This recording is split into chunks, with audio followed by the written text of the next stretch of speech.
नमस्कार दोस्तों, आपका स्वागत है हमारे इस चैनल में एडवोकेट कृष्ण कुमार त्रिपाठी।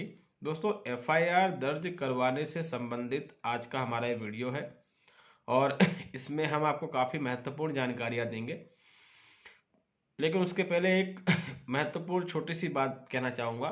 कई बार ये होता है कि आप पर कोई केस चलता है, आप कोर्ट में जाते हैं तो आप एक वकील करते हैं और सामने वाली पार्टी का भी एक वकील होता है।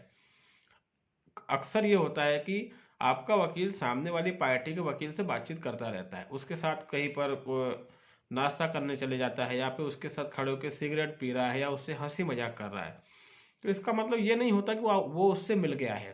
ठीक है, क्योंकि कई बार कुछ लोग हमें फ़ोन लगाते हैं और कहते हैं कि सर हमारा वकील तो है ना सामने वाले पार्टी के वकील के साथ नाश्ता कर रहा था, उसके साथ हंसी मजाक कर रहा था।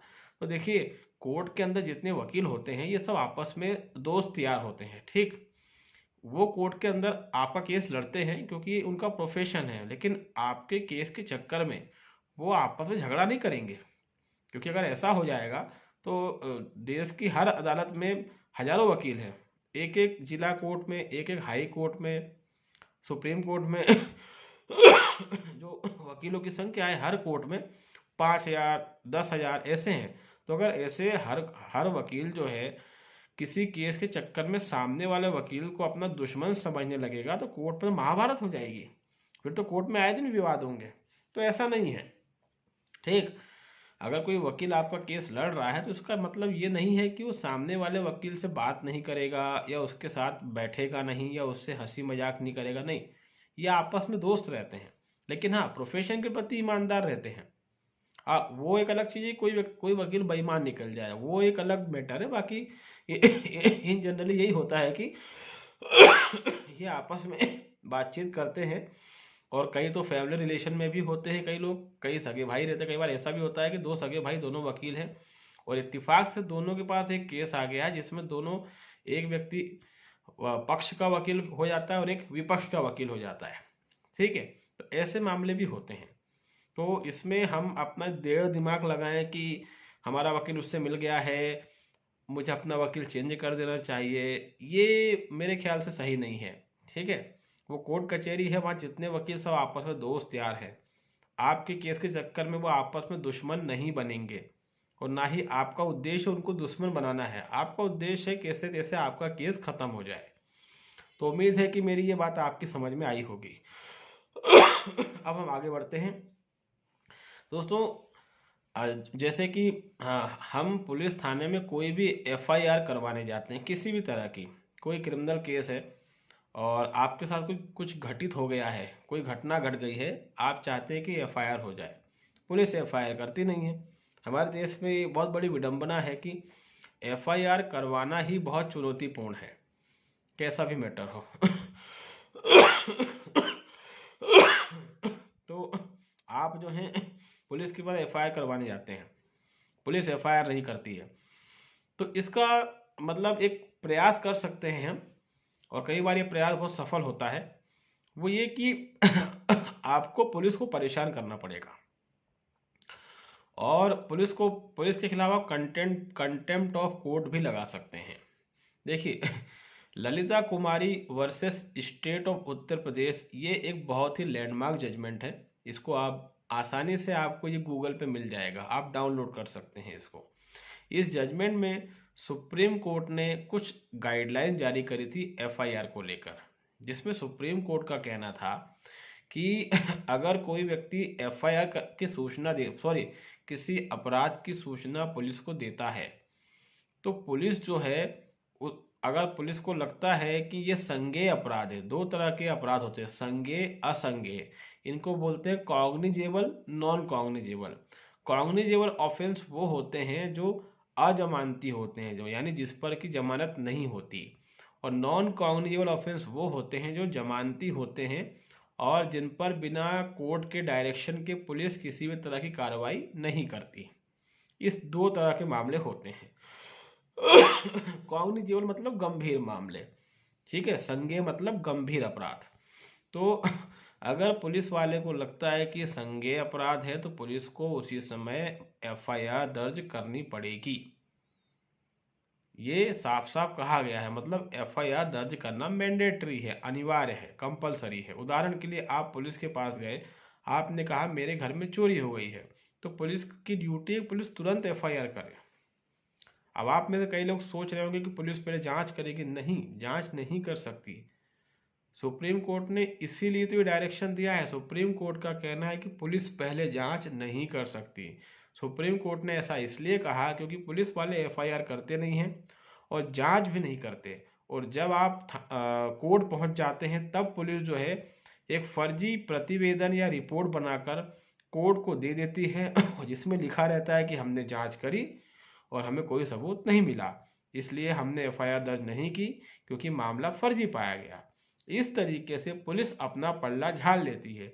इसलिए सुप्रीम कोर्ट की डायरेक्शन है कि आप पहले जांच नहीं करेंगे, आप पहले एफआईआर करेंगे और एफआईआर के बाद आप जांच करेंगे। और अगर एफआईआर के बाद जांच में मामला झूठा पाया जाता है तो आप कोर्ट को बताएंगे कि मामला झूठा पाया गया, लेकिन पुलिस इस नियम को फॉलो नहीं करती है। अगर पुलिस इस नियम को ईमानदारी से फॉलो करे तो भारत देश का जितने भी क्राइम है सब बंद हो जाएगा। और साथ में अगर पुलिस इस नियम को ईमानदारी से फॉलो करे तो ऐसे सभी लोग जिन पर झूठे मुकदमे चल रहे हैं आपराधिक, वो भी उन मुकदमों से बरी हो जाएंगे। क्योंकि अगर पुलिस एफआईआर दर्ज कर ले, उसके बाद ईमानदारी से जांच करे, तो सीधी सी बात है उसमें पुलिस को ये सबूत मिल जाएगा कि जिस व्यक्ति पर मुकदमा चला है, जिसके खिलाफ एफआईआर लिखी गई है, वो बेगुनाह है, अगर वो बेगुनाह होगा तो। मगर पुलिस ऐसा कोई काम नहीं करती क्योंकि पुलिस स्टेशन इंडिया में अपराध को बढ़ाने के लिए बने हैं। ऐसा कोई भी इलाका जहां पुलिस स्टेशन ना हो, आप चाहते कि वहां अपराध पैदा हो, तो एक पुलिस स्टेशन की स्थापना वहां पर कर दो आप, वहां अपराध शुरू हो जाएगा। ठीक है। पुलिस स्टेशन का उद्देश्य जो है वो क्राइम खत्म करना नहीं है। क्राइम होंगे तभी पुलिस स्टेशन जो है वो चलेंगे। क्राइम है तो पुलिस स्टेशन है, मतलब क्राइम को पैदा करने के लिए ही पुलिस स्टेशन बनाया गया है। जितना ज़्यादा क्राइम होगा उतने ज़्यादा पुलिस स्टेशन आपके इलाके में होंगे। तो सुप्रीम कोर्ट ने ललिता कुमारी वर्सेस स्टेट ऑफ यूपी में कुछ गाइडलाइन जारी करी जिनके तहत एफआईआर दर्ज करना मैंडेटरी है। दूसरी बात, इसी ललिता कुमारी वर्सेस स्टेट ऑफ यूपी में सुप्रीम कोर्ट ने यह भी कहा कि अगर पुलिस को लगता है कि मामले में जांच होनी चाहिए तो पुलिस जो है इन मामलों में जांच कर सकेगी, और मतलब एफआईआर के पहले जांच कर सकेगी, किंतु वो जांच 7 दिन में पूरी होगी। और 7 दिन में वो जांच पूरी करने के बाद पुलिस को अपनी डायरी में लिखना पड़ेगा कि पुलिस ने एफआईआर क्यों नहीं लिखी।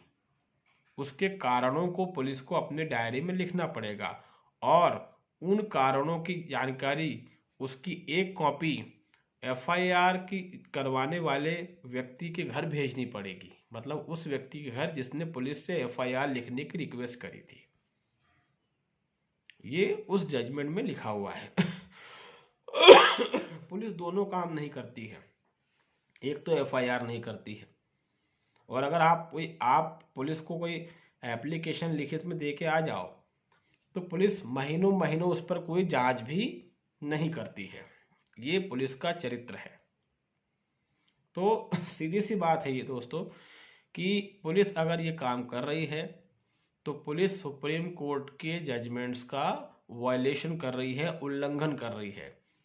आपको ये क्या करना है, आपको ये करना है कि आप एक रिटर्न एप्लीकेशन थाने पर देकर आए, जो भी एफआईआर आप करवाना चाहते हैं। ठीक है, जैसे भी एफआईआर हो, मैं सिर्फ फैमिली मैटर्स की बात नहीं कर रहा हूँ, जैसे भी एफआईआर हो आप करवाना चाहते हैं, आप पुलिस को उस एफआईआर से संबंधित जो भी शिकायत है लिखित में पुलिस स्टेशन में देकर आ जाएं। अगर पुलिस वाले वो एप्लीकेशन नहीं लेते हैं तो आप बाय रजिस्टर्ड पोस्ट उस एप्लीकेशन को भेजें। ठीक है, और 7 दिन का वेट करें। उसके बाद एक कॉपी उसी एफआईआर उसी एप्लीकेशन की पुलिस के बड़े अधिकारी को भेजें, जैसे एसीपी हो गया या सीएसपी हो गया, डीएसपी हो गया या DIG हो गया, IG हो गया, या फिर डिप्टी कमिश्नर ऑफ पुलिस हो गया, ठीक है, इनको भेजें। उनको भेजने के बाद आप तुरंत संबंधित थाने में RTI लगा दें और ललिता कुमारी के जजमेंट को मेंशन करते हुए पुलिस से रिपोर्ट मांग लें कि आपने क्या जांच करी, 7 दिन में आपको क्या मिला। 7 दिन के ऊपर हो चुका है, आपने FIR दर्ज नहीं की है, अतः आपने FIR दर्ज करने के जो कारण हैं उसका अपनी डायरी में जो जिक्र किया है उसकी कॉपी हमें भेजें। इस तरीके से आप वहाँ पर RTI लगा दें। इसके बाद जो है पुलिस डिपार्टमेंट कहीं ना कहीं घबराएगा और उस RTI के रिप्लाई का वेट करें। रिप्लाई ना आए तो फर्स्ट अपील लगाएं, और फर्स्ट अपील का रिप्लाई तो आएगा ही। तो जो भी रिप्लाई आए, अगर वो आपके लिए सेटिस्फैक्ट्री है कि कहीं पुलिस आपको बुलाया और कहे कि ठीक है हम FIR कर रहे हैं, तो बहुत अच्छी बात है। लेकिन अगर पुलिस उसमें कुछ भी घुमा फिरा के जवाब देती है, आप पुलिस के खिलाफ कंटेम्प्ट ऑफ कोर्ट लगाएं, सीधे आप हाई कोर्ट जा सकते हैं और कंटेम्प्ट ऑफ कोर्ट लगाकर पुलिस को वहाँ बुला सकते हैं। कंटेम्प्ट ऑफ कोर्ट इसलिए लगेगा क्योंकि सुप्रीम कोर्ट ने जो डायरेक्शन दिए हैं पुलिस ने उनको नहीं माना है। देखिए, कंटेम्प्ट ऑफ कोर्ट के बहुत से मीनिंग होते हैं।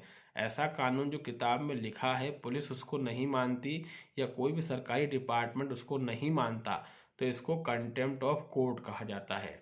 इसके अलावा अदालतों ने जो डायरेक्शन जारी किए हैं अलग अलग मामलों में, उन डायरेक्शन का कोई भी व्यक्ति जो सरकारी डिपार्टमेंट में है, चाहे पुलिस हो या कोई और, अगर उन डायरेक्शन का उल्लंघन करता है तो इसको भी कंटेम्प्ट ऑफ कोर्ट कहा जाता है, यानी कोर्ट की अवमानना। तो इस तरह के सभी मामलों में आप कंटेम्प्ट ऑफ कोर्ट लगा सकते हैं। तो इसमें क्या है, पुलिस के फंसने के चांस बढ़ जाएंगे। इसके अलावा आप प्राइवेट कंप्लेंट लगा सकते हैं। हालांकि ये तो बाद की चीज़ें हैं, लेकिन इंस्टेंट रिलीफ हमें कैसे मिलेगा मैंने आपको आज ये बताने की कोशिश करी है।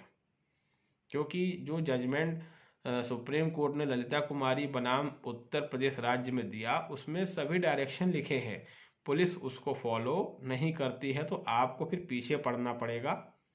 अगर आप हाई कोर्ट में पुलिस के खिलाफ कंटेम्प्ट ऑफ कोर्ट लगा सकते हैं और हाई कोर्ट को समझा सकते हैं कि मैंने तो ये प्रोसीजर फॉलो किया जो सुप्रीम कोर्ट ने कहा था, वह पुलिस ने फॉलो नहीं किया। देखिए उसके बाद कैसा रिजल्ट आपको मिलेगा। तो दोस्तों उम्मीद है कि हमने जो जानकारी आपको दी है वो आपको समझ में आई होगी। और आप अगर हमारे वीडियो में नए हैं तो इसको लाइक करें, इसको सब्सक्राइब करें, इसको शेयर करें और हमारे वीडियोस भी आप शेयर करें ताकि अधिक से अधिक लोगों तक ये जानकारी पहुंच सके। तब तक के लिए बहुत बहुत धन्यवाद।